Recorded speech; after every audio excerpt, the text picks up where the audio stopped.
Alright,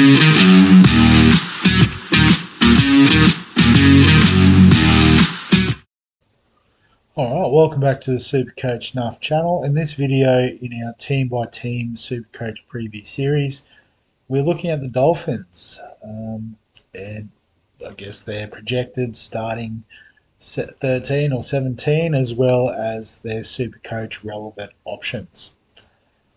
So, like we have in the previous videos, we'll start with the back line. So at fullback, you've got the Hammer, who should start.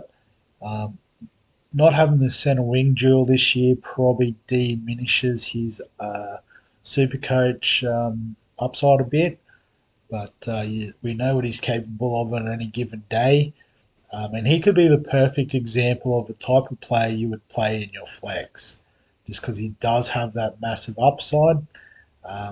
But obviously, you don't necessarily want to lock him in. And at the cost of maybe, one of those other fullbacks that has slightly more upside and higher floor.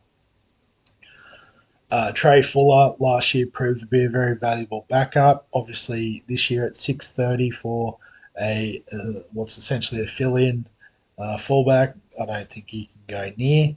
But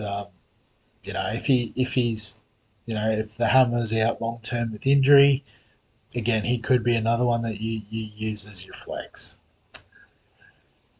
Centre wing line, I think, is pretty settled as well. So Osako and Bostock on the wings, Farnworth, Avarillo on the centres. So Farnworth sort of got to elite numbers last year in SuperCoach. It'll be interesting to see if he can back it up this year. Osako kicks goals, scores tries. Doesn't quite have the work rate, but his ability to score on-field points does make him a somewhat viable option in SuperCoach. And I guess the confidence in these four being the nailed-on starters is helped by the fact there's not a great deal behind them on the bench. Junior Tupou and is it Matt or Max Finney? Max Finney, moving from the Dragons, have NRL experience and could definitely do a job. But after that, there's three bottom dollar rookies listed. Don't know too much about any of them, if I'm being honest. I've just plugged Nafaho in here there just to fill in the spot. But, realistically, they're probably the six that they're looking at using this year. A little light on in the halves as well, with Katoa and Nikorima would be the starters, you'd imagine. Sean O'Sullivan, I guess, potentially if something goes wrong with Nikorima, they could potentially slot Katoa back or even just put O'Sullivan in the six. And at 240k, if he was starting, there is an argument for getting him in your team. Katoa hopefully continues his development, but he is probably the dictionary definition of a slow burn. It's taken him 2 seasons to get the 390. Could push up to 450 this year. But, I think he is more of that distributor type half. Hopefully, shows a bit more of a running game, and then we would consider him. And then the forwards. So I guess a few questions in the forward line. Front row, maybe the least amount of questions with Saifidi joining from Newcastle. You imagine he would be in the rotation, potentially as a starter, alongside Nichols. And then probably Bromwich and Kerr would be the best options off the bench. They do also have the likes of Keeley as an option. And then I guess as well, the big unknown with the front row is Tom Flegler. So still trying to get through that shoulder nerve injury.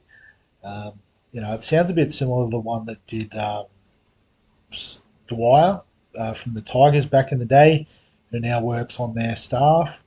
So hopefully he does get back. And if he did, you'd want to see how he goes first of all. But if his shoulder was right and his fitness was there, 462 would be a nice, very interesting mid-price option for a player of his capability. Uh, I think, the other questions are around the second row and maybe a bit of a flow on into the hooker position. Marshall King, you imagine, would start at hooker, but, Max Plath is the interesting one. Played really well at 13 last year and probably deserves the first crack at it, but Tom Gilbert will be back from his injury. So, there's sort of like three players gunning for two spots there, essentially. Um, in saying that, I could see a world where Gilbert starts in the front row.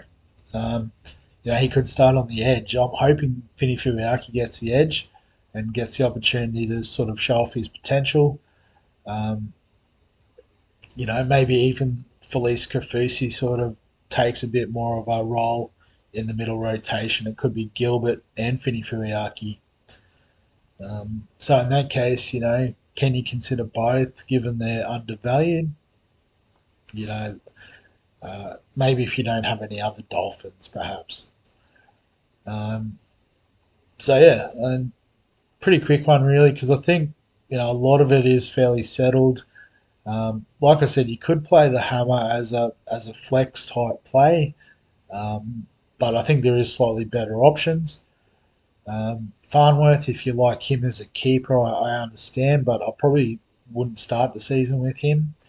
He's definitely like a post Origin or through Origin. Obviously, he plays for England, so he does have that advantage of being able to bring him in through that time. Um, in terms of the forwards, if you like Plath, the dual position's handy.